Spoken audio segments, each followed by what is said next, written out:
Hey, I'm Logan Christopher, strongman, herbalist, author, and so much more.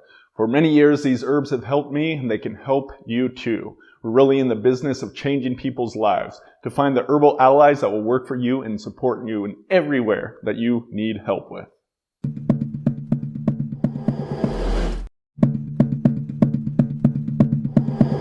Ashwagandha versus Tongkat Ali. Hey, I'm Logan Christopher from Lost Empire Herbs, and today I'm here to talk about Ashwagandha versus Tongkat Ali. These are two of our most popular supplements, two very important hormone-supporting herbs that are out there. So I need you to understand that half of what I'm talking about here applies to any Ashwagandha, any Tongkat Ali out there, and probably about half of it applies just to the products we sell at Lost Empire Herbs. Both of these are good at supporting the hormones, but the word hormone is a generalization. There's some hundreds of different hormones in the human body. So which hormones are we talking about? Tongkat Ali is really strong in the sex hormone department. So for guys, that's testosterone. For women, you're looking at progesterone, estrogen, testosterone, and really both men and women have all of these herbs. And there's a whole bunch of other ones at play as well. DHT, androstenedione, a lot of different herbs there, as well as different forms of estrogen. So anyway, the Tongkat Ali is really helpful for supporting the body's own supply of testosterone, kind of upregulating things so that it seems to help increase your own production of it. And not only that, but keeping it freely available. It may have some action. Some of the scientific study is showing that it may be helping to limit sex hormone binding globulin, limit aromatization, which is the conversion of testosterone into estrogen. So Tongkat Ali is really helping in the sex hormone department like this, and of course along with that, the name implies it's helping in the sexual department, helping you to have healthy sexual function. And that is why Tongkat Ali is one of our most popular herbs. Now Ashwagandha kind of works across multiple hormonal systems. That's one way I like to look at it. It does seem to help in the sex hormone department to some degree. Some of the research out there showing that it helps support testosterone, increasing that even in healthy volunteers. But really where ashwagandha shines, where I kind of focus and think about it working, is that it is helping with stress.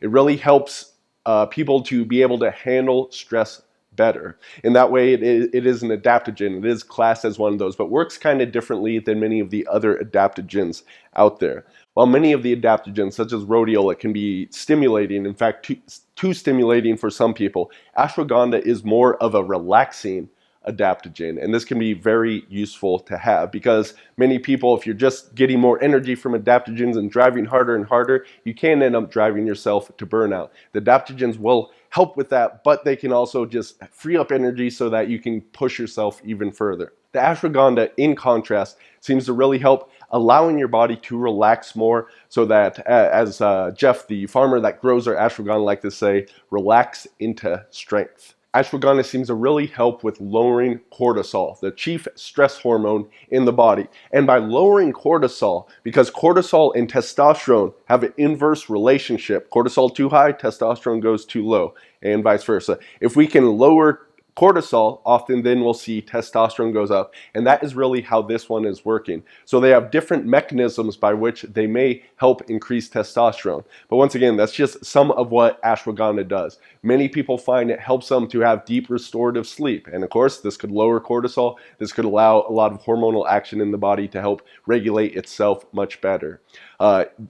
Ashwagandha even seems to be helping with the thyroid hormone system, especially hypothyroid. People having issues with that, ashwagandha seems to help. So ashwagandha is more of a systemic function across the whole human body. It can be a great one to be on long term, and really from what I've gathered, very few people seem to have any sort of negative reactions to ashwagandha. Tongkat Ali, especially our 100-to-1 extract that we have, is a bit more potent. It's not appropriate for everyone, and women can use it, usually at a smaller dose. It's going to work well at that, but even then it may be too powerful. Even me personally, like I've experimented with Tongkat many times before, but I don't find it's one I want to take actively. It's a bit too strong of a hormonal action. That's something I do not need in my life right now, but I do take ashwagandha regularly. I feel that it's more of a yin supporting herb while having that yangness to it, so it's a really great herb. So that's a little bit about ashwagandha versus Tongkat Ali. Couple other details. Our Tongkat Ali we have in a powdered version as well as the capsules. It being extremely bitter and potent. The taste of it is stronger than many people can handle, so we do have the capsules. Although I do like people to enjoy the taste of the herbs. The ashwagandha is in a tincture. That's one other reason I like to take this and do often. Tincture's super easy to travel with, super convenient to just squirt in your mouth anytime you want to take it. This also, our ashwagandha comes from around the Portland, Oregon area. It's some of the only ashwagandha farmed commercially in the US. It's biodynamically prepared and spagyrically prepared. So this is a ashwagandha tincture I'd put up against anything else there on the market. As for price comparison, our Tongkat Ali, whether powder or capsules, going to be coming in at $39.99 and ashwagandha at $34.99. So approximately the same price, close in price. So I would say experiment with both. Find what works for you. Ultimately, only what works for you is going to be the answer for what is better for what you're going for, your body, all your needs, and all that. A lot more information on these two herbs, as well as our plethora of other herbs over at LostEmpireHerbs.com. So be sure to head over there and check it out if you're not watching this video on our site already. That's going to wrap it up for this video here. If you've enjoyed it, please like and subscribe so you can get more coming to you later.